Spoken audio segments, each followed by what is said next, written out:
they finally got back to me. Oh, I don't know if I saw I that. said it, but their price was 125,000, essentially the same as Otis.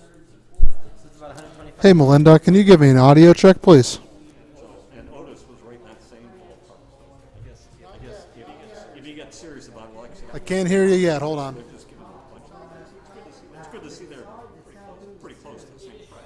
Right. Well, I think the smart thing, I mean, the genius thing is picking it in that space.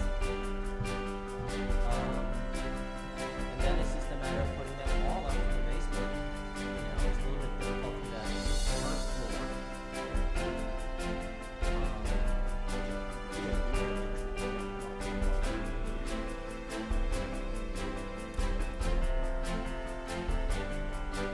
All 10 functioning.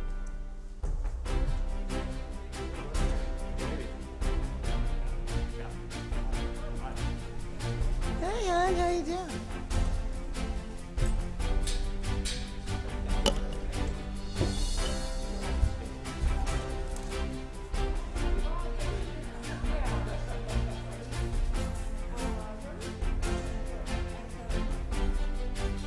Hey, I'm sitting here with Jeff, who helped us with the order.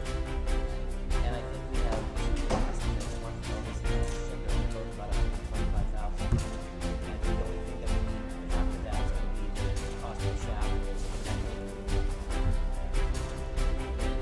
The electrical work, but I didn't know if that had to be by hand.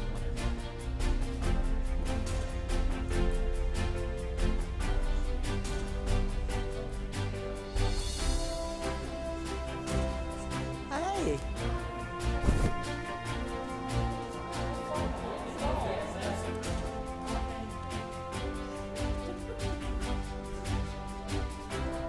Okay. All right.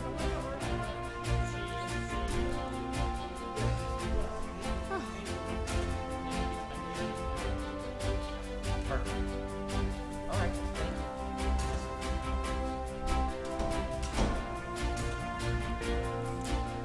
Hi, Laura.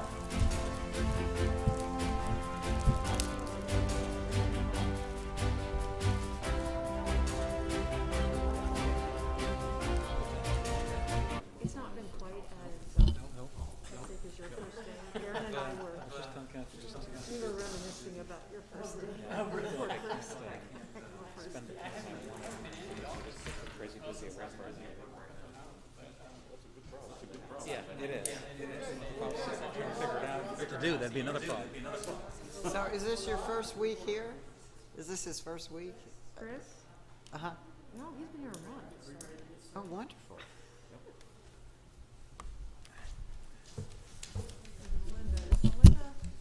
Melinda, are you on the call? Is she a panelist yet? I don't think she's a panelist. My light to the house. Why is she an attendee, Frank? Is she an attendee? There you go. Take the...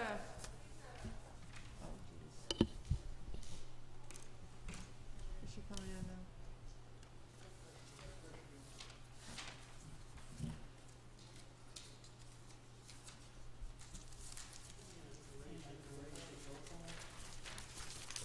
Okay.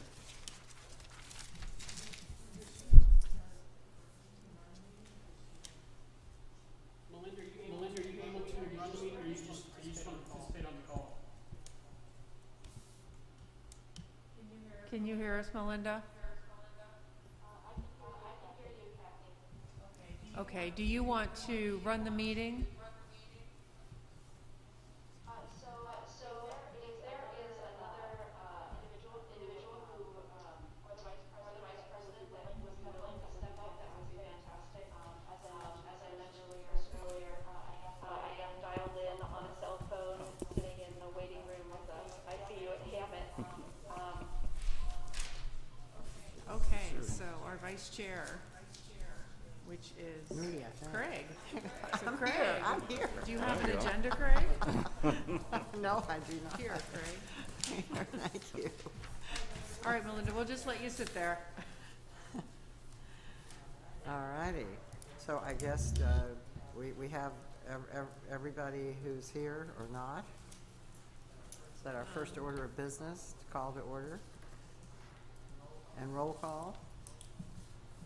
I can do that. So, Craig, you're here. Dave I Brennan am. is here. Mark Tannenbaum is here. Melinda's on the phone. Right. I'm here. Kathy's here. And Chris is here. Yes. And Dave. Yeah, I said Dave. I said you. Okay. Yep. Alrighty, so our next order of business is to approve the minutes of the last meeting. Anyone want to make a motion about that? I'll make a motion to approve. Meeting minutes. Thank you. Anyone second? I'd be happy to. Alrighty, so everyone in favor? Aye? Aye. Aye. Aye. Very good. Ayes have it. New business. So, we're going to have a discussion of draft rules of procedure. And I believe, is this sort of going to be orchestrated by Chris and Kathy? Okay, great. Thank you. We kind of briefly talked about them last time, and we were supposed to have an in-between meeting to kind of discuss them a little further, but just the way things worked out, we were not able to have that special meeting. So we tabled it to kind of go over the bylaws and rules of procedure for this meeting. Everybody should have received an email copy of the rules of procedure, the bylaws. I got comments from a few. And so, what we want to do is just kind of set aside this meeting to discuss these rules of procedure, these bylaws. They will be kind of a governing document about how things proceed in terms of nominating a overlay district, a certificate of appropriateness, things of that nature. So all of those things are outlined here. I got an extra copy. Chris, I'm so sorry. Thank you so much. They're scribbled on a little bit, so. I can look at that.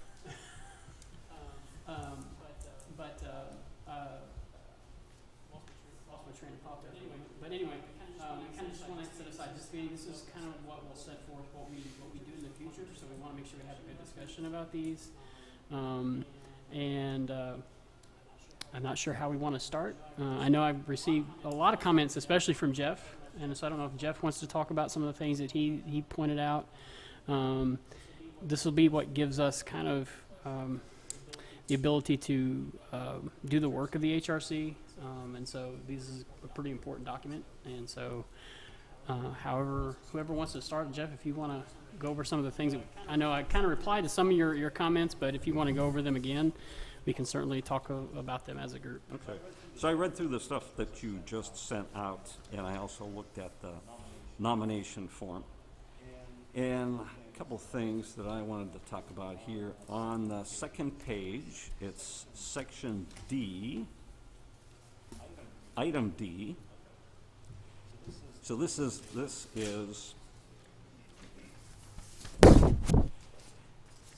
see that appropriate standards and guidelines are established for each proposed historic district, and that the residents of a geographical area being considered for designation are involved in developing and amending those standard guidelines for their district, which is great. We want the people involved.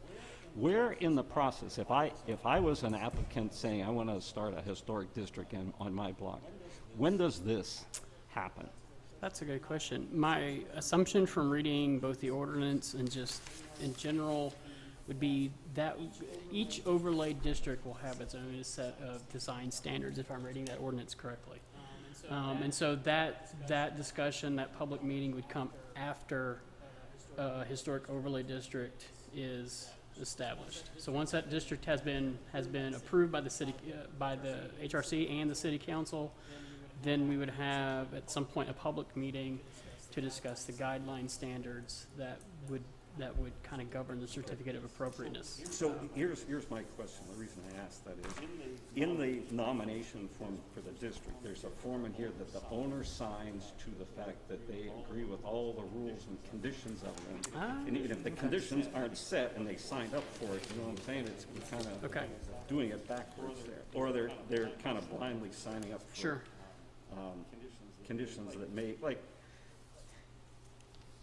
if the standard is nobody can put up vinyl siding, or nobody can put in vinyl replacement windows, well, you know, that's the standard, but it's established after that these people have signed up and say, I consented to that, you know, we're kind of changing the rules Sure. after the fact. Yeah, So each district will have its own rules? yeah, its own design guidelines based upon the district. And I see that as basically they're all the same, but there may be certain tweaks for certain areas, right? It's not Yeah. like we're gonna start from scratch. every Yeah, time we yeah. have a I mean, historic we won't reinvent the wheel for each district. I mean, That's they'll, what I was gonna ask, is there a basic standard that could be then altered? yeah, so basically what will follow until those guidelines are implemented or created and implemented would be the Secretary of Interior standards for historic preservation, for rehabilitation. And those are pretty basic guidelines that you follow if you're doing historic tax credit projects. That would be the basic guideline, the Bible, so to speak, and then we build off that. Right now, the Lower State Street, the Erie Downtown Partnership is working on some design guidelines for their region, and so those would be something that we may follow.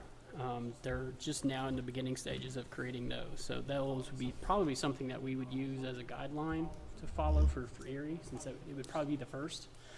But those would be something we would follow. But until guidelines are established, it would be the Secretary of Interior standards, which, you know, any design guideline shouldn't follow too much or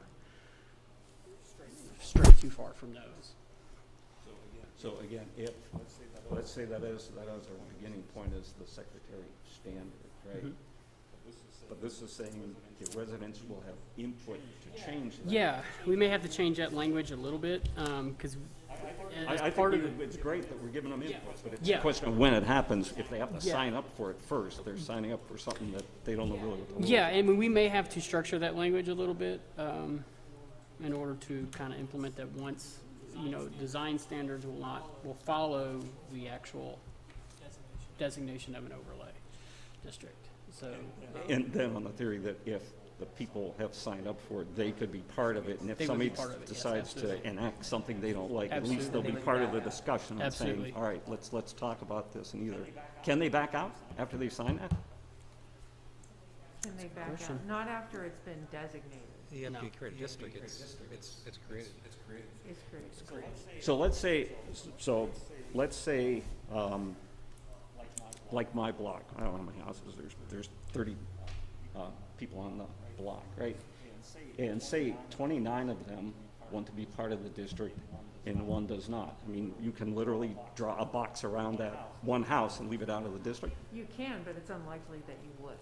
So the authority to zone property is already set with the municipality. So you have restrictions on your property now, that's part of the zoning code. And city council can change that without you agreeing to that. Okay. Doesn't mean that you're not gonna come to the city council meeting and scream and yell and say, this is going to ruin the value of my property and things like that. But city council already has that authority now. So chances are, if you had a situation where it's a small minority that doesn't want to be in the district for whatever reason, city council will have the final authority about who is and who is not in the district. So it's not a democratic process in that Well, just like regard. zoning and anything, there's, you know, people give their input, give their opinion, we listen to all of that, then the decision's made, and not everybody's gonna agree. Exactly. Okay, so let me think about that for a minute. If the application says that all people in the historic district need to sign that agreement, right? So if there's a block, the application says all property owners in that district Does it say that? Let's say all. I think I think it's in there, because I built this off a template. That's one thing I wanted to discuss is this form how must be many. signed, but like it says, Yeah. all legal property owners of the nominated property. That to me means, you know, if somebody owns, more than one person has ownership of Right. that piece. Oh, But it okay, does yeah. come on to say that That would change to be based on, I don't have the zoning code with me, but we had a percentage in there. Yeah, I think that's one, I mean, we may have discussed it the other day, that I wanted to establish what the percentage is in terms of how a district is created, if it has to be unanimous consent from all owners, if it has to be a majority of owners. I can't remember off the top of my head what the National Register is for consent to a district. I think it's 50 or 60%, something I like think that. it'd be a majority in whatever, when you look and see what other standards are. We gotta make a decision of what we wanna go. Yeah, or what we want to do. A majority, but not unanimous. It's Doesn't have to be never 100. gonna be unanimous, I don't think, so. No, I don't think no. But so those people that are not in the majority, they're gonna, the zoning laws will change and it will affect that. Correct. Right. I have a question. Is it one person owns a piece of real estate and they have one vote, or is it square footage Yeah, good of question. the lot that someone may have? That's a You know, good it's like, question. you know what I'm saying? Because like somebody might have. I don't have an the ordinance acre with of me. land there as I can pull it up opposed on to- my iPad. I think, What does 51% property would count in as that case? Is one it- vote. Is it counted? Because if someone owns 10 properties, they're not gonna have one vote. Well, they'd have 10 votes, but let's say they had more square, like substantially more square footage. Like an apartment building or something. Yeah, sure. So they have 10,000 square feet as opposed to somebody else at 1,600 square feet. So do they have more votes, or is it just one vote? I mean, do we determine it by square footage of real estate, or do you determine it by name on the deed? My research thus far is one property, one vote. That's good. But I could see where someone says, I own half the block, Right. like in one lot. Right. So they would get, they own They 6 still get only properties. one vote. Is that true, or we said one property, one vote? So if I own 6 houses on that block, I get 6 votes, right? That's another good question. Right. I would that's the think other so. question. I would think so. So it's not one owner, one vote, 'cause Right. if it was one owner, one vote, then it would be, for those 6 properties, I'd get 1 vote. But it's not square footage of the size of the lots, because there are some places that have, like unusually large lots within a block. Yep.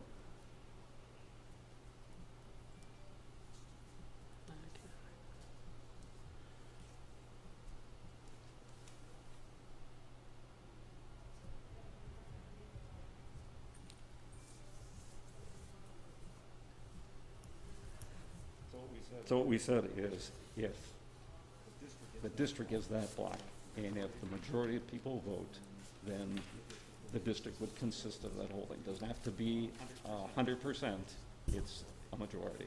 Yeah, and the question is, So 51, but then you could designate 75%, and you could designate Yeah, you like can- preponderance of it you as could- opposed to just 51%. Yeah, 51%, 60%, 65%, 75%. You know, I think it's, 2/3. If you did 2/3. And again, it comes to city council, so if there's some people really adamant against it, they could come and plead their case to city council. yeah. So filing the application doesn't make it official, it's when city council says Right. it's official, and that's The their app- chance to the- come back and say, hey, I don't agree with it, and if city council overrules them, then that's it. They, Right, and up until that point, I mean, the application is just the beginning process. And even before there's. but they're signing that consent form, that's the thing that gets me Right. in here, is I'm signing up for something Yeah, and that we'll, the rules aren't established. I'll work with that language. That's a good catch. I didn't catch it when I was creating it. I created it off a template and kind of a few other nomination forms, so I'll work with that language. But that nomination form is just the beginning. We've already in the ordinance limited who can nominate a district. Either has to be an owner of a property within the district, or a member of city council, or as part of a historic preservation plan. I have a question about that too, Lee. And so we set up in the nomination form, we've set up that in the process that first there's a meeting with myself to kind of go over what's required for the application. And then the application is created, and then it goes, I review it, create a report, and then we discuss it there's a public meeting if it's a district, and we discuss it at the actual HRC meeting. So there's several times when the public has the opportunity to speak up about the district itself, several. Okay. But yeah, but definitely with the language that's there, I'll change that, and especially if we need to decide how many votes does it take to create a district, or for the public to approve a district. Again, city council has final say, but if the general public is not accepting, if property owners are not accepting of a district, then there's no reason to create it. So we need to establish. No, I think Mark had a good point too. What is how many votes do you If I get? beat this dead horse, and I apologize. No, that's okay. I'm not that great at meetings. But let's say like where Packet is, like if you made a designated area that was large around us. So there are 3 owners on State Street, but then on French Street there's 1 owner that owns all the rest of that lot. But if you would include the Manacor in that, Julio is 1 buyer and he owns the entire square block. He has a building and all of the rest of the block. That's one property, where the Manacor is? Sure. And then if you include, let's say, where they're going to tear down the Watson property, that's 7 acres of land. But it's going to be, the county would own that, I think. Where they're going to tear down the Watson property. Yeah. I don't know who can own it, but let's say, to the city or the county, whatever. That's 7 acres of land. So if you took those 3 or 4 blocks, you have that complex gathering of interest in the same district. And someone could, And I'm not sure I don't know how to make that equitable. someone could have multiple properties and then join the properties and there's one property. It could be a large property. And they could have done That's that. possible too in different arrangements. The Watson factory over on 16th between French and Holland, between French and German. One that burns all the time, or used to burn until they tore it down. Quinty. In a big Smokestack is. But that's Not the Kohler. It's on the opposite side of the EMTA. You know where EMTA is on one side of the tracks? on the side of the tracks. Okay. And then if you would include the MTA, okay, so they own all the way from French Street to Parade Street. I think we're going to run into some things that might be complicated. One thing I can do is clarify what other municipalities have done here in Pennsylvania, and I'll get in contact with Bill Callahan. He might have some insight on what other cities are doing. Then you're going to have private property owners, and then you're going to have municipalities. Right. Okay? And then you're going to have either city or county like rec land. So even the players in that aren't necessarily homeowners. Kathy, we've been discussing the votes it would take to create a district. Does, in your experience or in other ways, would a property owner who owns several properties within a proposed district have multiple votes on whether the ordinance is passed, or would they just have one vote? Well, it's not a vote. I mean, well, you know Yeah, what I mean. you cannot, so I went back, because it's all in the nomination. And what we've allowed for is, city council could nominate a district on its own. Mhm. A community group could nominate a district, Mhm. right? And, I believe a property owner. A property owner A could, single property owner. right. Could nominate for his property, for a district. District. So if you don't mind, I'm gonna take this off so you Okay. can hear me. Yep. Yeah, So this is exactly like a rezoning of property. Same applies. The city can initiate rezoning, changes, amendments, change your zoning, the zoning of your property, amend it, tweak it, allow uses, pull uses out, things like that. They have the authority to do that with or without your consent, Okay, because it sits with them. all right. So, this is treated very similarly, because this is essentially a zoning district. It's just what we call an overlay. So it sits over, the zoning of your property. So the zoning of your property it tells you what you can do on it, the uses, and where you can do, where those uses can be. So the development of both. The overlay would now add another level of requirements based on the design standards, which will generally be general at this point, but you'll get into districts that might want to be very specific. If it's a single property structure site, which is also allows, that's not going to be difficult, right? No. But it's the district. So one person can bring forward a nomination, whoever's willing to put the form together in the application. We just ask that that person be a property owner. But it says you have to sign the consent form for a district. So that will need to change. Okay. So the application Will change. Yeah, will need to be modified. It will look a little bit more like a zoning form, a zoning amendment form. Okay. So that's how it would be structured. Now, you can add restrictions if you want to say, well, we don't want to see a nomination without 50% of the property owners. That's something that you could add too, but right now we left it pretty liberal. But again, city council can do this. One owner could put a member of city council, and they can just take it from there, without any type of consent at all. Without consent to nominate. Now, granted, you understand, Dave, because you've been through the process, to actually institute and approve this district, there are public meetings. Every property owner would be notified that this is happening, and they would have an opportunity to come to the HRC to comment, to the planning commission to comment, and then eventually to city council. So I've told people, when we got these questions a lot when we were talking about this, can the city council, without the property owner's approval, designate it as a historic district? Yes, they can. Are they likely to? No. They're not likely to. I mean, we've all seen where there's significant public opposition to something. It's unlikely that council's going to impose this. Because the first thing that springs to mind is the bus station. If city council designated that a historic property and we had a demolition ordinance, they wouldn't have been able to demolish it. Correct. Correct. So, but they could. We could demolish it, we could put a demolition delay. But you can't, if someone owns a building, they can tear down whether they want. Not with the HRC. If you had this. Oh, yeah, I'm sorry, I think meant as it is now. Right. Yes. Right. But if you wanted to save a building that everybody felt should be saved, I mean, that happened over here on 6th Street, right, where that doctor that tore down the adjacent house and everybody was up in arms about it. So it happens.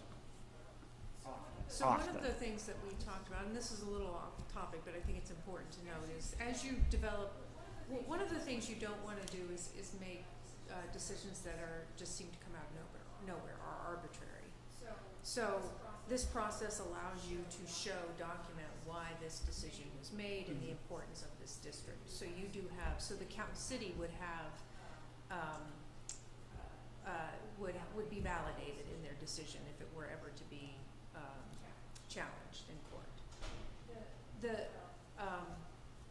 When you go through the preservation plan that we do have funding for, that is another way where the city can show justification for where historic properties should be preserved, where districts should be, local districts should be designated. So that is a process by which you can start building documentation and argument for the city to take action on preservation efforts and to create districts as well. But it's usually just doesn't come out of nowhere. You know, we decided that this is an important district and we're just going to do it without proper documentation and vetting of that idea. And even if it is part of the plan, there will be public meetings to be held and things of that nature. So, like she said, we'll be building an argument. Right.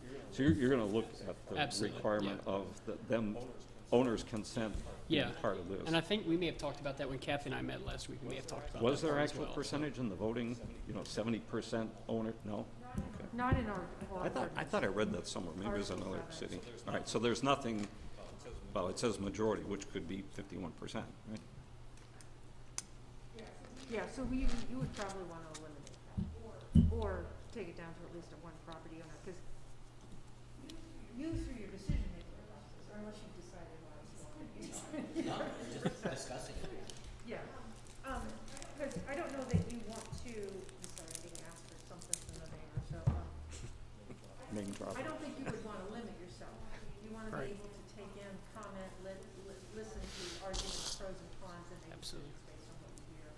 rather than an arbitrary percentage, or does that person own more acreage than the other person, or maybe their historic asset is much more important. So there's all those different variations that you're not gonna be able to determine in one static policy. Did you guys already figure that out? No. No. Well, Mark, you seem so concerned, it's like, probably we've already But- figured this out. I'm worried about setting a precedent too. Once you do it once, then people come back, well, you did it for him, but you didn't do it for us, right? So you have to have it in writing someplace. Yeah, so we're that gonna, it's- everything, there will always be a process to be followed. So, you know, whether it be the first time or the 5th time or the 105th time, there'll be a process that we follow. And these are the guidelines right here. Okay. How things are created, how things are established, how things are nominated. We'll have a process to go through. Okay. And for my part, that includes a lot of public discussions. I mean, the processes aren't designed to be quick, and they shouldn't be. They should include some discussions, public hearings, public meetings, things of that nature, so that we make sure that we have all the evidence, all the arguments to be made, like for and against, can be collected and presented then to the HRC to make a recommendation to City Council. All right, what was my next comment?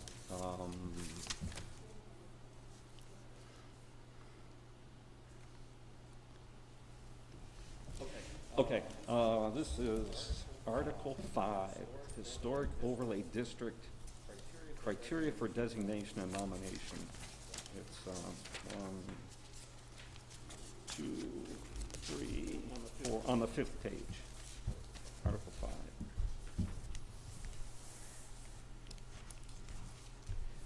And I'm looking at B in particular. Structures, districts, sites, and objects being considered for historic designation must meet one or more of the following specified criteria for designation as outlined in the ordinance. HRC must limit its consideration, and that's going to be my question. Must, is that limiting us? Must limit its considerations to these criteria here. These are probably sufficiently vague that you could argue just about anything fits. But again, when it says must limit it to us, must limit its consideration to these criteria, does that limit us? I would argue that they are sufficiently liberal and vague enough that it should allow for any consideration. I don't remember who I was discussing this with, but the idea is that any nomination should have sufficient historical evidence to support that nomination, meaning there's documentation of some kind that this district or this site, this landmark would be eligible to become a historic overlay district. Just like you would a National Register nomination, you have to have sufficient historical original source documentation, primary source documentation, and things of that nature. This would be the same here. We have to have documentation that the district is historically significant enough to be considered as part of a local historic overlay district or historic landmark. These are very similar to getting on the National Historic Register. Very similar, probably a little more vague, a little more broad than National Register, which is good because, a city, a municipality should be a little more open than the National Register is. So Boston had a statement, this is one of the things that it says, one of their criteria was if the staff finds the building whose loss has a significant impact on the historic or architectural integrity of a neighborhood, that's another reason that would be eligible to be declared a historic resource.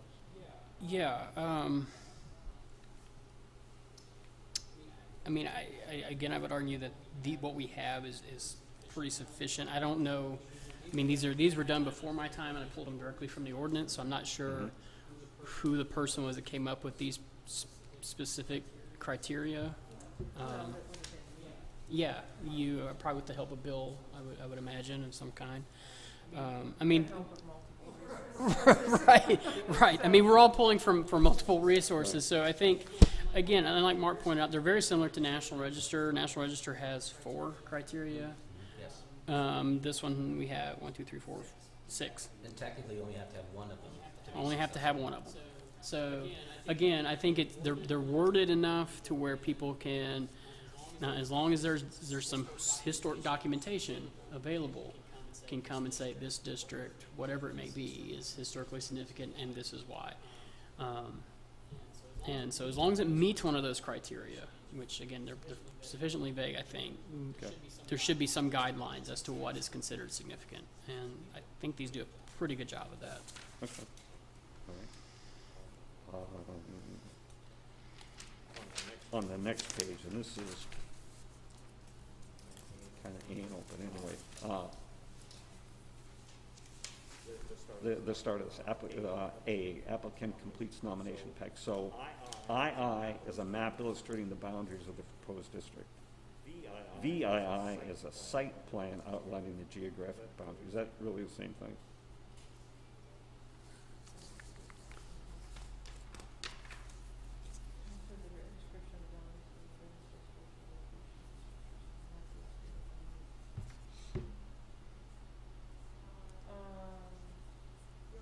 Are you asking if?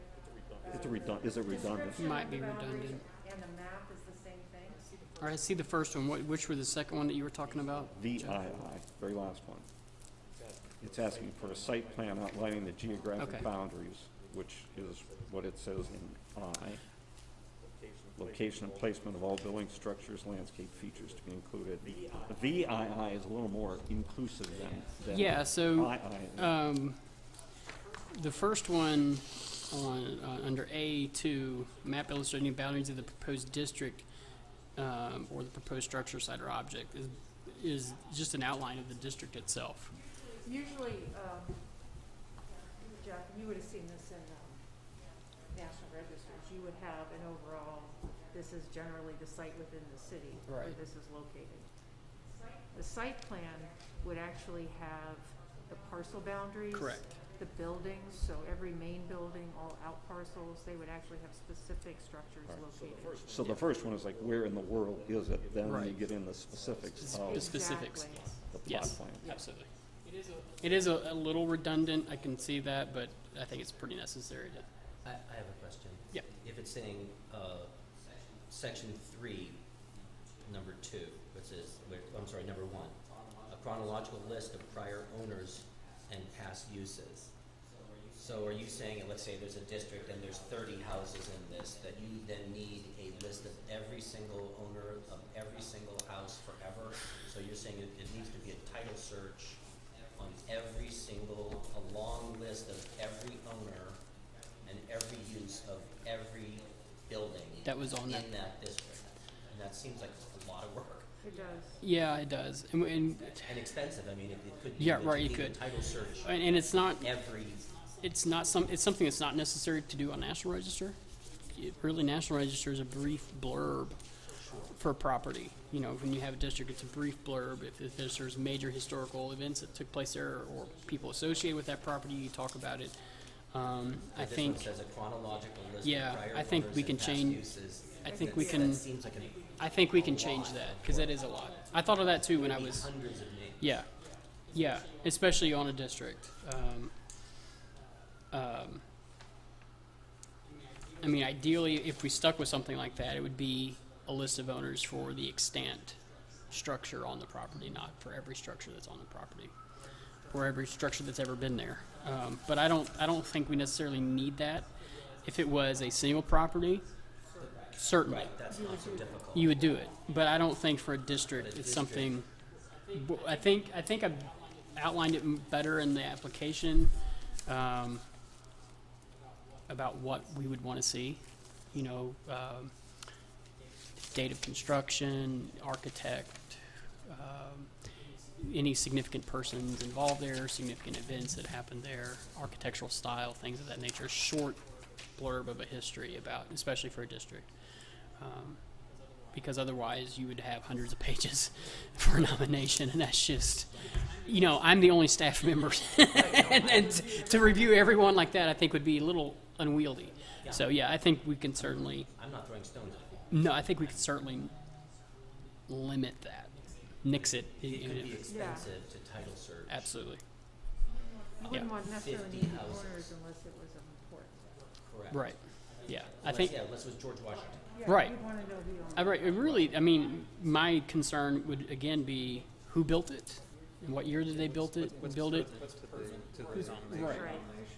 Right. Who was the owner that built it? Who was the architect that designed it? Who was the, you know? Some people just built, there was no architect. People just And there may not have been, and that's No right. contractor, they just built it And with that, their friends. right, exactly, and that's okay. But if it's known, then we want to know it.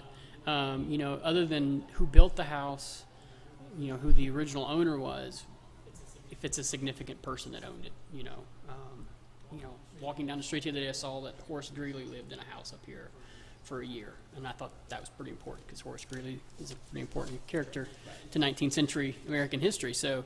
Telling them to go west. Right. So I think, right. he got. I think, yeah. Again, I think it's just we want to know what is pertinent, you know. So So in the chat, Melinda said, "What's nice is that the local HD designation is easier and more flexible than NR criteria. The started criteria in the city's ordinance is fairly standard. It is most important that significant people and activities are listed per property, not a list of every owner per property." yeah, we would agree with that completely. Well, I don't know, I mean, I think it's kind of nice to suggest that that's the kind of information we want. I don't know that that's such a bad thing. Are we requiring it, though? Yeah, I think you know. Again, I think we could better word it to say, you know, who we want listed, who we want identified. Again, we talk about the original owner, builder of the property, pertinent information like that. If somebody significant lived there, if a significant event happened there, we want to know about that. But you know, I think a list, if it's just property owners who just live there, I don't think we necessarily need to know who all owned and lived at the property. That's right. So in your form on list of properties in the front, it says, for each property, give a short description and past owners and users. Yeah, I Yeah. mean, you know, Should we say where available or? that is Yeah. interesting. Significant past. I think that's I think that's a good wording. So if it says all past owners, Right, especially if it's 100 years old, right? so you could have 30 owners in a block, that's 30. And again, the National Register doesn't even require that. So Okay. I'm deliberately being nitpicky. that's okay. That's what I want. Yeah, that's what we want. Yeah.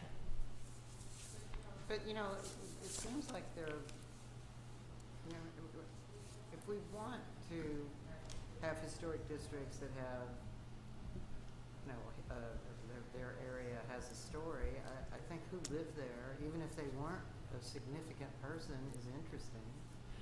Yeah, and I would. like that provision. I would agree. I mean, just my natural curiosity would be intrigued by, you know, who all lived in a place. I think for documentation's sake, and to keep the, you know, like Mark pointed out, it could be quite costly to do a title deed search for every person who lived in a property. And there's already going to be some costs associated with nominating a district or a landmark. So we want to keep things fairly painless, I guess we could say. Well, that's another thing, but it doesn't say on here there's a fee for filing. That's something we want to application. talk about. Okay.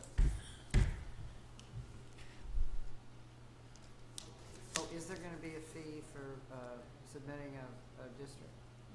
Yeah, Kathy, I think you worded it in our meeting the other day. I think you worded it better on why there should be a fee.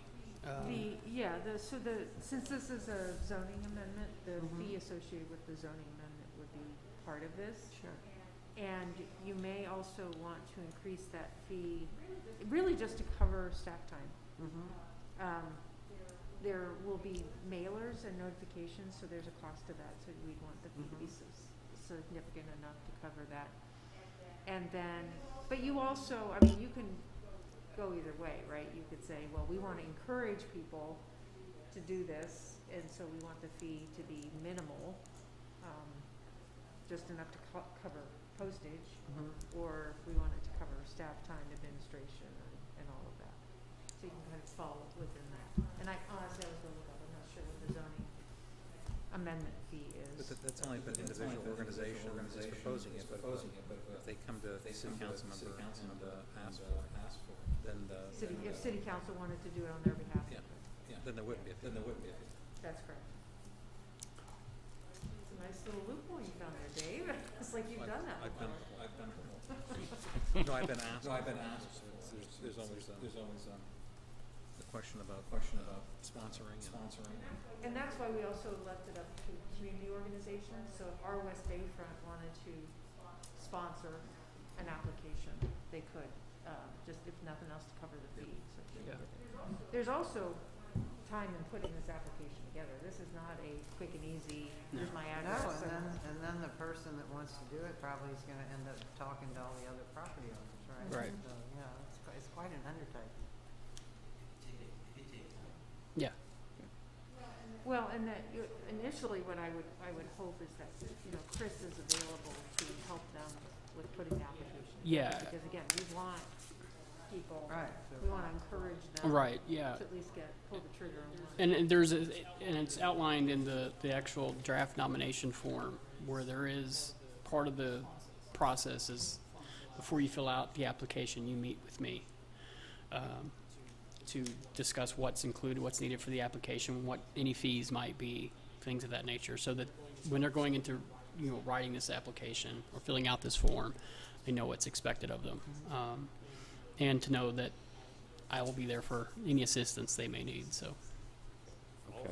Also, IV, statement explaining the potential impact of any designation of the structure. And you've done a good job in your form of all the other requirements in this section, but the impact statement is not in the application. In the application form? Okay.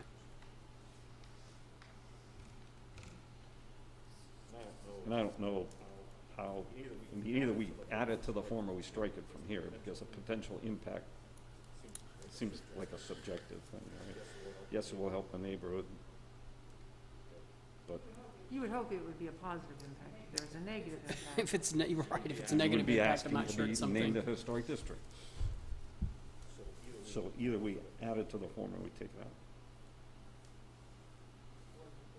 What is everybody's feelings on that? Whether Oh, it I'm should be sorry, you stricken? said add it to the, Either add it to the application or take it out I of think it. it's an important statement to make, to address, because people are gonna ask, and that's usually part of a review for, development proposals. I mean, when I think of that, I think of like environmental impact statements. Those are rather extensive and lengthy, but that's not what we're That's not asking what for this is. here. But But is there like an economic impact that it would be? I mean, potentially, it potentially, yeah, it certainly potentially adds potential value to the property. Ability to get funding, Absolutely. maintain the neighborhood, Maintain the conditions of neighborhood, the buildings, funding, all of increase those property things. values. Yeah. I mean, it should be, I think, a fairly simple statement to write out, so. And then, as you mentioned, the district, the getting a district declared a historical district should be a process.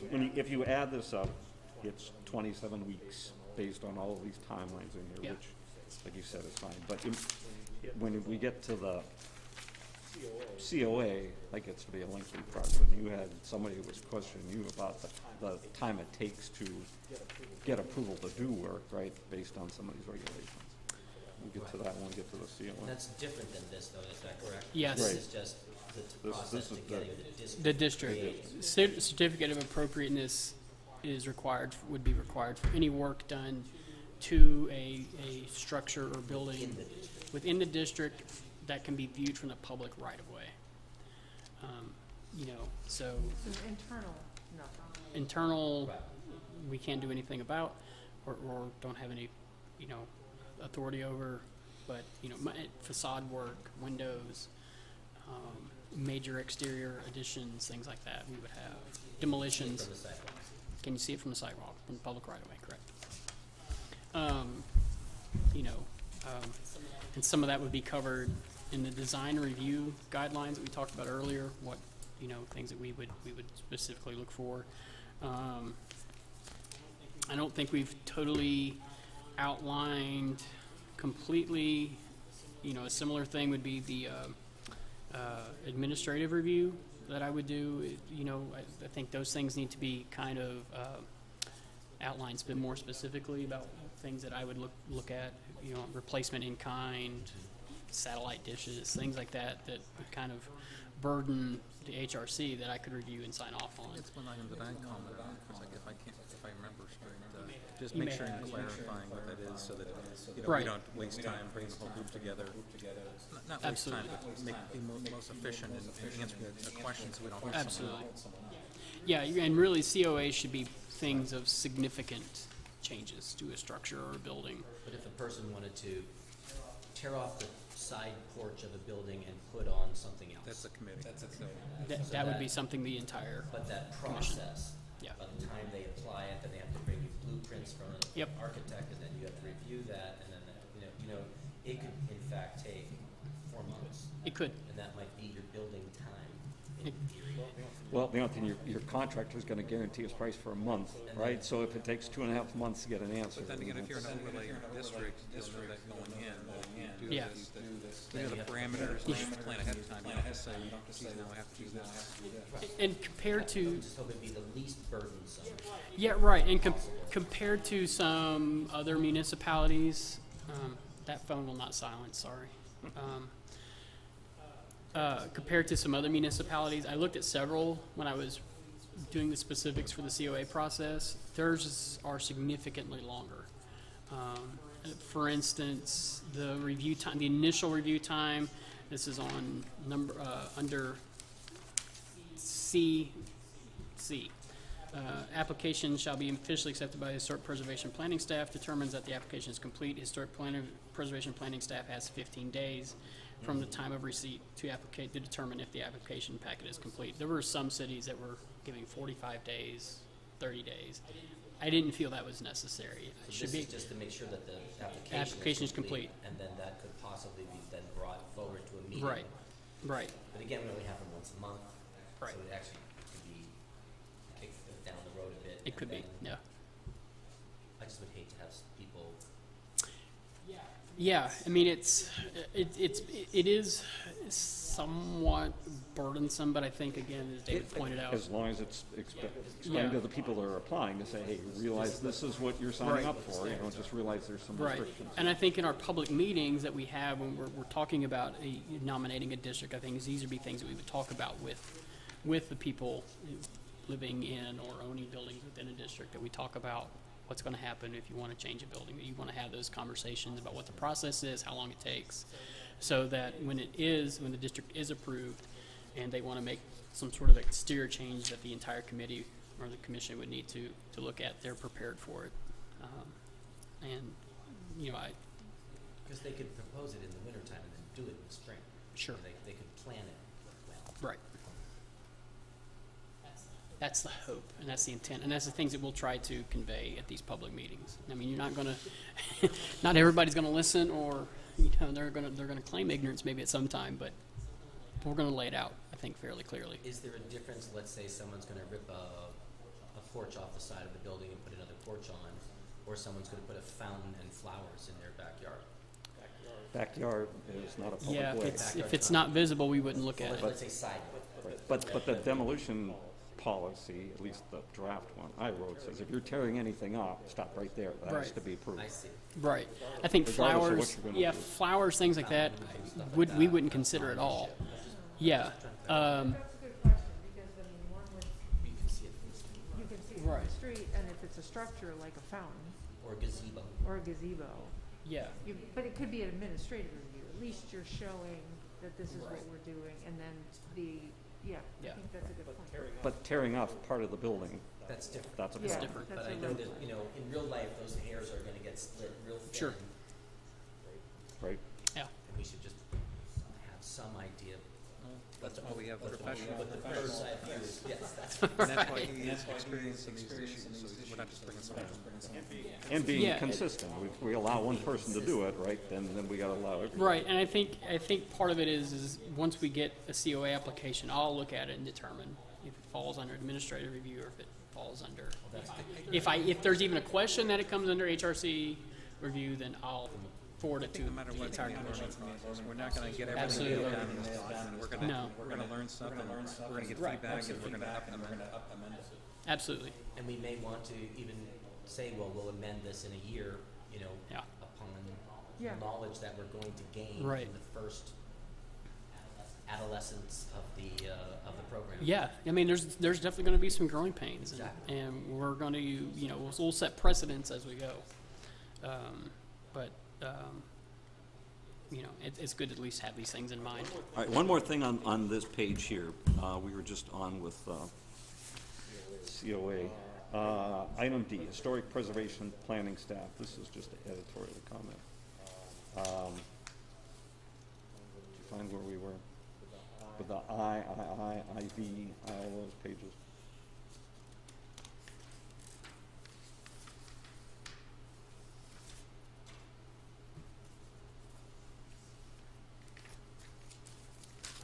Kind of group.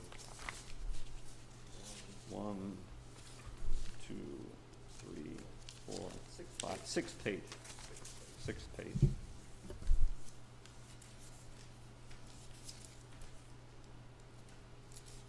Remember the page.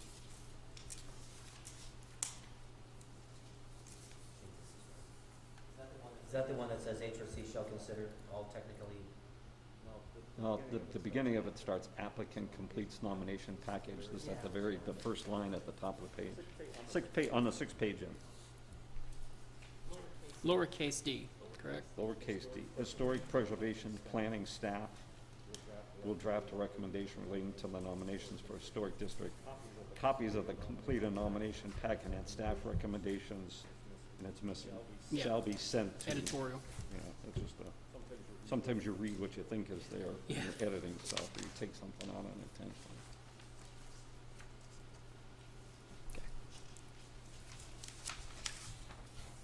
What was your question about? Nothing, just that He it's, just had an editorial. yeah, there's some words missing out there, probably got. Yeah, will be sent to HRC members instead of. Sure. So Melissa says landscaping, sculptures, and other elements visible from the public right-of-way may be historical, architecturally relevant, and need review. Yeah. Again, I think it depends on the property that it's on, and it may fall under an administrative review category. If it's a gazebo that doesn't exist on the property, that may be something that we want to talk about as far as the HRC. If they're replacing a gazebo that's already there or repairing it, I think that might be administrative review. Again, some of it just depends on She's saying what that- the project is. I'm sorry, well, Melinda said that it should. Okay. Yeah. I think some of it would depend. My argument would be that it would depend on the property. All right, it's 5 o'clock. Do we stop? I think we've had good discussions. I don't want to, I think for the sake of time, Do you have other continue. comments? What's that? Do you have other comments on the? I do, but I don't know how much longer you want to go. I'm good for a while if we want to keep discussing. I don't know. You guys good? I'd love to get through this one, Yeah. Okay. and then maybe we hold off on the Yeah, Form. application. Okay. we only have 4 pages left. All right, so now we're into the COA.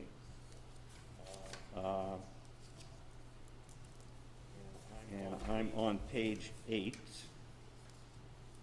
We need page numbers. Yeah. I'll add page numbers. Add page numbers. Why I didn't do that, I will never know. Well, if they're easy to add. Page 8. C, process for submitting applications for certificates of appropriateness. So, I, which is a completed COA form, which I suppose you're working on, right? We don't have a COA form. We don't have the form yet, no. Okay, and II, fees associated, again, we said there will be a fee to cover. Yeah, this. well, that's another thing we need to discuss, what fees are associated with the nominating a district, what fees are associated with with applying for a COA. I don't know what other permits cost here in Erie. I've seen some cities where they cost $25. I've seen some cities where they cost, much more than that. So I'm not sure what fee. That's something we need to decide. What fee would be associated with the COA. So the next one is on page 9, and this is item E and F, which is talking about, so I make a COA application, and then it comes before the board, and it can be discussed, right? So the owner can be there to plead his case, and it says in F, any organized opposition to the, which must include at least 3 speakers. Okay, so someone can come and speak against my COA. How do they know I have a COA? How do they know it applies to something in their neighborhood, and how do they know what it's going to be discussed at the meeting of the HOA? There would be a point where we send out mailers. For a COA? Or For a COA, I think I don't think we send out mailers. mailers, there'd be some sort of public notification of some kind, I believe.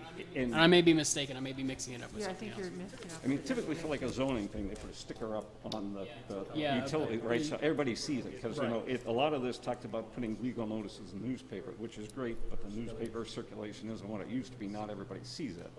But if I'm gonna modify my house, and I file a COA, and Mark wants to challenge it, how does he know it's gonna be discussed at the, what's that? Just because. Thanks. I'll be prepared for that. So how do we know? And the other thing it says in here that anyone can speak, and you have to notify the chair 72 hours, which is 3 days before the meeting. 3 days before the meeting, the fact that my COA is going to be discussed would appear on agenda, which Yes. appears 5 days before the meeting, and then that person has 2 days to get his notification in. But, my big question is, how do they know that I even have a COE and that I'm planning on It's making gonna a be change? my recommendation that we just eliminate that Yeah, section. why do you have to notify to come and speak? Yeah. Just like a Okay. zoning Yeah. hearing, you don't have to sign ahead of time to speak. No, The public's you just show invited up. to speak at a certain time. And you can For speak. for the owner. What about if I want to challenge what the owner plans to Well, do? you can come and you will, because it's a public meeting. So the reason that it's a public meeting is so the public, one, can hear what the discussion is and also can provide evidence Correct. on There's people who could, support or- have them speak and then people who are against, and they listen to both. But take for example, say I had my COA in and it was going to be discussed in front of the HRC tonight. How would anybody know to show up to hear if they're against what I want to do to my house? How would they know that? How would they know It to would be come on to the this meeting? agenda, Which is published. which are posted on the website. It's just like the zoning So I hearing. looked for this week's agenda on the website and it wasn't there. It should be. Okay, well, I didn't see it. It should be. Yeah, agendas are posted, they should be. Yeah, And the week before I looked usually. yesterday and I didn't see it. Yeah. now, you could decide that you want to post the property, like we do with zoning variances and. I think we such. should, just to let people know that, the odds of somebody seeing it on the website for the city or in the newspaper are way less than walking by and seeing a sign posted on the telephone pole. That seems to be a more, You mean in the district neighborhood? right on the property. Like when Yeah, you I've do with heard the zoning. about, I've heard several people ask if there would be, if something like this would happen, if a sign would be posted in the front yard, things like that. Or a sticker on the front door, or usually Yeah, you see them on a telephone pole someplace. Yeah, I we think would most likely put it in the yard, like we do for variances. But those are, I mean, it's up to you. If someone wants to change out their windows and they have to go through this process, is it appropriate to also notify anyone who's driving by, we're changing this? And maybe it is, Yeah. so the other district owners, the people in the district, they know, because they're adjacent. Yeah, you could do Right. something very So- minor, it could be something controversial, we have no idea. Exactly. So I would say posting the property would be appropriate. I think that'd make So it we'll more, probably- it would make it more of a public notice. Yeah. I mean, other than that, there's a yearly schedule of meeting. I mean, these aren't going to be special meetings. These are going to be the regularly scheduled meetings, which are, Right, but again, posted in the newspaper and things how like do that. I know to even look at the Right. So I would say website post to the see that's property. my neighbor's Yeah. plan on making changes? Yeah, I I think- would never yeah. know. That's, I think posting on the property is How would Mark sufficient. know to come and oppose? Yeah, so you could put it under, like, when the applicant is given notice, they're given written notice of the time and place of Okay. the public meeting, you could say the property will be posted Okay. All right, no less I'll than change that 7 language. days before, something along those lines. all right, so the last thing I have is on page 10. So I put in my COA, it's reviewed, and the HRC votes on it. That's it, it's done. There's nothing else to the process.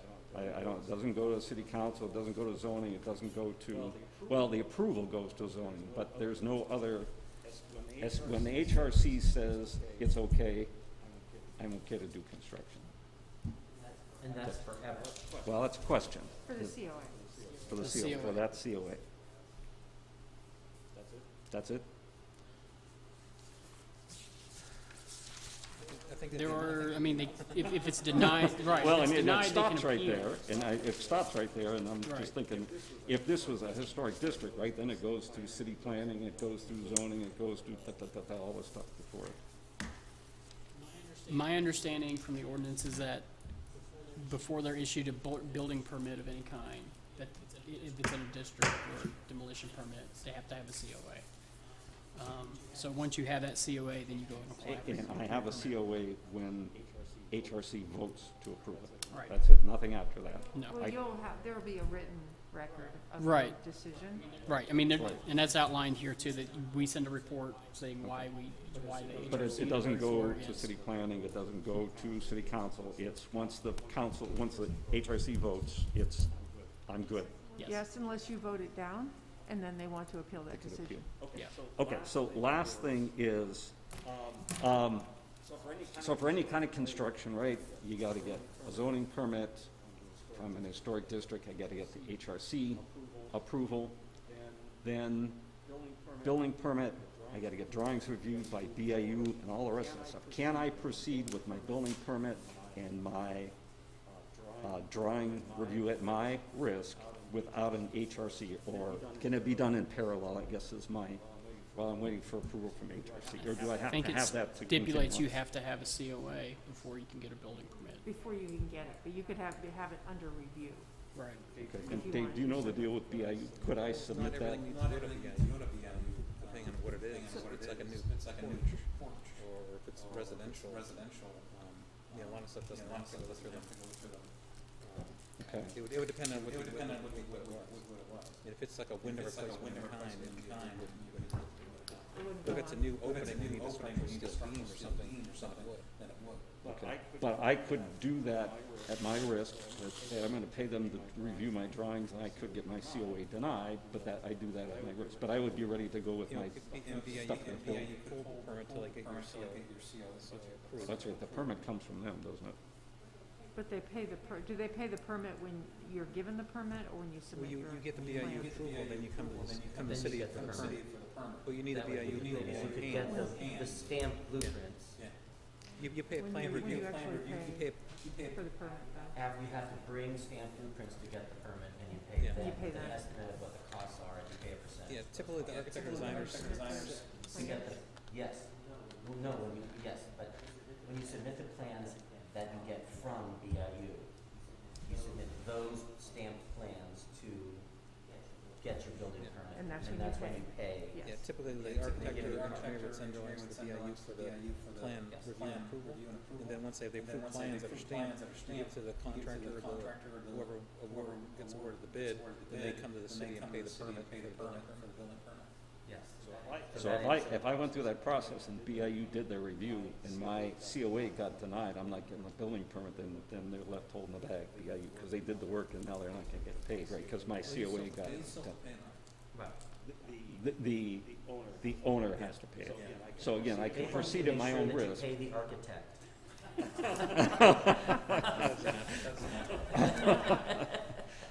Okay, so that could go on in parallel with Yes. the COA to save time. But it would be your risk. At my risk, that if I gets denied, I still wind up paying them for something I can't actually construct. Yes. As an example, like if you do work for a hospital, we submit plans to the Department of Health, also to BIU. So you run those parallel.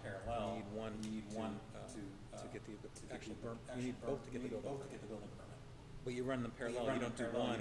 Wait a month. And submit the other. You submit concurrently.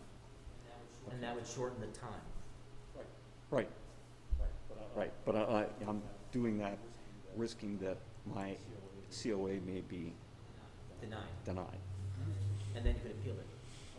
All right, I don't know if that needs to be written in here, but I guess there's nothing that prevents the owner from doing stuff at his own risk while he's waiting for the COA to be approved. Right. Okay. And I wouldn't put that in a policy.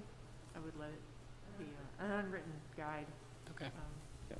I would think you would even want to bring those plans to your COA. I mean, to me, I Yeah. would want those plans up front so that I could present my case better.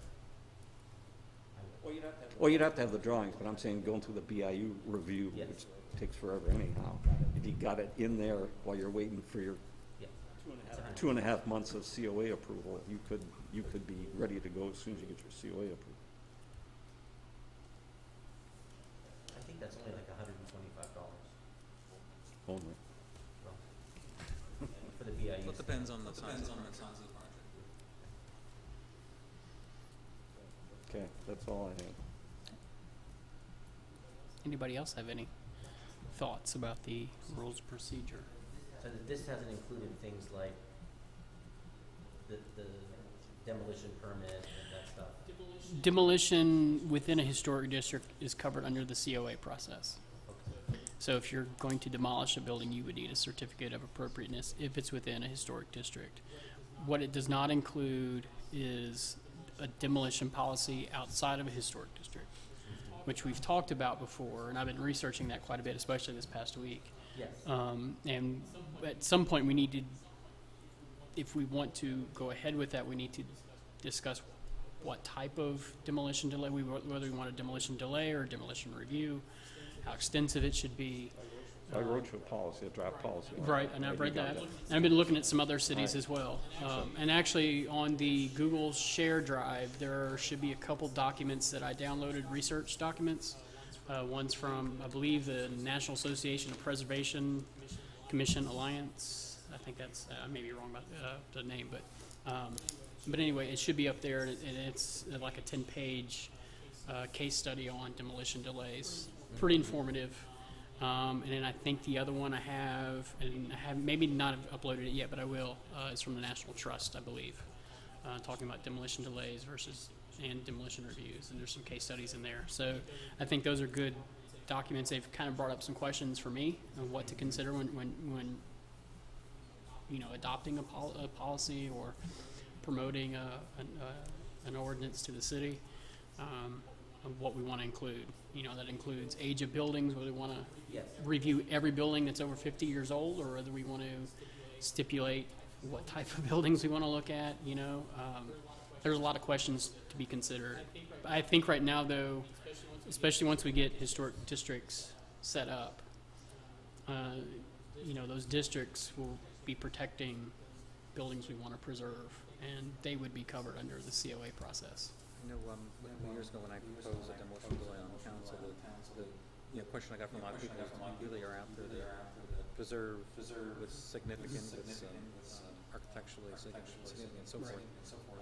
The question was, how do you not just put a net over the whole city? How do you get to those buildings? And maybe I know we have those surveys that are done. Maybe that's something somehow tied into that. I think that's a good idea. I've thought of So that we as don't just well. throw the net out there and say every single person in the city could turn it down, because then it would be a lot of, we could be having a lot of process for something that Right. isn't significant, even should be considered or held up. Right. I think that's, and it would cause some strain on the staff person, if you're reviewing every demolition of every building that's 50 years of age. There's a lot of buildings in the area, and a lot of them are over 50 years old. And not all of them are, If I may, so I'll just use the Manicor as an example, not that I'm just using it as an example. So someone buys a Manticore for $325,000, they get an entire square mile, and they decide they're gonna tear the Manticore down and put a plaza in that space. And it might not be something that this organization would want to see because of the historical significance of that single building, even though it's not in the historical district. Right. So what would we do, and how would you look at an individual who had a plan to do something like that, and then would you stop them? Would you? You can change the zoning and make it a historic district, Well, if then they there's no can't do rules, anything about we it. can't do Yeah. anything. No, you can't do anything. You could change the zoning and make it a historical district, and then it falls under HRC policy. And we can do that without the owner's permission. We already said that. We can, but again, that process is It's not quick. it's not quick. You know, so if you're We're looking trying to at hold off the demolition. right, you know, and we could do something as simple as doing a demolition delay where there's, if any building is under consideration for local designation, then that delay is or that demolition is halted until that decision is made. You know, simple as that, or we could, you know, draft an ordinance that covers those areas that have been surveyed, so that it's targeted, so buildings within this district that is proposed for potential designation, we would have a review process for any building that's going to be demolished that's over 50 years of age within that proposed district. Because I remember there was a log cabin that was demolished. It was like one of the oldest structures in the city of Erie, and they tore down a log That cabin. was the waterfront. That was the waterfront.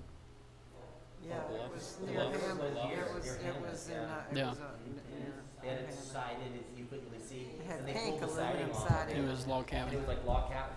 And it might have been a situation where you would want to pick that log cabin up and move it someplace else and preserve Yeah. it. And instead, it was torn down in 24 hours. Yeah. Overnight. Oh, yes. On a Sunday morning. We doze while you doze, yes. So That's right. and I don't know if that's under the purview of this organization or not, and I'm just bringing this up for discussion. Right Well, yeah, I now, think if we're it's trying not in a to prevent district, then things no, like it's that not. from happening. Currently, no. Currently, And no. that's what the demolition delay ordinance would give you some opportunity Right. to go in and Mitigate. advocate, find a way to preserve it, or Remove it. document the building before Right. it is So let's say taken. like Or the salvage. Dickinson Tavern. Let's say they wanted to tear it down. What is it? Let's say the Dickinson Dixon Tavern. Dickinson Tavern. Dixon. Dickinson. Dickinson. That's on the register. That's the Dickinson It's on the Tavern. register. Oh, that's on their register? Okay. I Well, it didn't doesn't No, mean. but the register doesn't Right, protect it, okay, right? okay. That means nothing right Being now. on the National Historic District does not prevent things from being torn down. Right. Right. And we, That's a significant piece of Erie history that someone who would just own it could in fact tear that down. And you'd want to preserve that, even if it meant that you would require the owners to pick that up and move it someplace else, Or even though you it's gonna would be have to- expensive. I'm not a big fan of moving structures, but Or they wouldn't be able to do it, or, I don't know, I'm just bringing this. yeah, I think the discussions we have to have is how extensive we want a demolition delay ordinance to be. So there's two things there. There's a HRC policy Yes. demolition, there's a citywide policy Right demolition. now, we're covered if a building is in a district or is a designated local landmark, we're covered. We have purview, we'll have review over that. And, you know. What we don't have is anything outside a district. So if we want to create a demolition delay ordinance that we propose to city council that specifically using the 2014 survey or any survey that we're, because we'll, as part of the CLG status, we have to do surveys. Yeah, no. If we want to create a ordinance that covers those areas that are deemed to be either National Register eligible or potentially eligible for national, those areas and those areas that haven't been covered by a local designation, that we have some review precedents under for those. We can create something like that. It just depends on how extensive you want the demolition delay to be. Right. And then it has to And go that's- through city council to be Yeah. enacted, yeah. And those are the things that we would want to discuss, is how extensive you want that you don't want to overreach, but you don't want to underreach either. So, again, I think looking at every building 50 years old, it's going to be pretty wieldy. But if you target those areas where In that one instance. that may have some significance, if you target those areas, I think. Well, we have criteria what a historic building is, Right, right? right. Okay, all right. Right, but see, that building has never All right. been used for the tax bill. Motion to adjourn? Dixon Yeah. Tower. Motion to adjourn? Mark? I think, I think Linda have anything? before we do that, do we want to, in terms of the nomination form, we want to hold off till January for that discussion? Do we wanna fix any of this stuff and then submit it, and then we'll read it and then do it? I can, what I'll do now is I got comments, I'll go back through, and there was also some comments that Kathy had at our recent meeting that, in terms like Article 2, do we need that in there? And it talks about members, terms, and officers. All that is pulled directly from the ordinance. Do we need it in the bylaws? The biggest comment I have on this, and I think it's a good start, is it seems to jump back and forth between being a single site and being a district application. Yeah, I'll look at that and make sure the wording is consistent, because a single site will be a different application. Or single Okay. land All right. designation. Okay. But again, when we go back to the rules of ordinance, do we want to have that language in there, Article 2, Article 3? Yeah, I'm gonna come up with some suggestions on this. Okay. Now that I'm not traveling the world. Okay, yeah, we talked about that and whether or not that needed to be included or not. It's directly pulled from the ordinance, so it's kind of redundant. But I was just, when I created this, I was following a template, so that's why it's in there. All right, so we have all our inputs in on the policies, and what do we Think say so. about the form? We're gonna wait till Till January? next meeting? Okay. So policy review is complete? Other than the changes that we talked about tonight, I'll change those this week and get a form out to you, and then maybe we can vote on adoption in January. Okay. That way we'll have our guidelines to follow, and we'll be ready to designate districts. And we'll review the nomination Yep. form in January. Do you have anything on the website once a draft? Has there been anything, or you wait to get the first draft? I've not put it on there publicly. Once it's adopted, we can put it up there, or if you want to put a draft up, I guess we can. There's nothing I guess really stopping us. Absolutely. Okay. Well, then That's fine. I'll get a draft done. Everybody knows that this is for public input. If someone wants to Yeah, comment, absolutely. they could Yeah. listen and comment. I'll get the draft that I change after this meeting. I'll try to get that done this week, and I'll have it put up on the website. And I guess the nomination form as well. And you can get a look at that. And then the last thing, I don't know if anybody wants to read it. From the last meeting we had, we voted for a letter of support for our shared heritage project. I got it signed by Craig tonight. And so if you want to review that, I'll scan it and get it sent out this week as well. And move to adjourn? Second. All in favor? Aye. All right, thanks, everyone. Thanks, Frank. Thanks. Bye, Melinda. I said bye, I'm Melinda. on.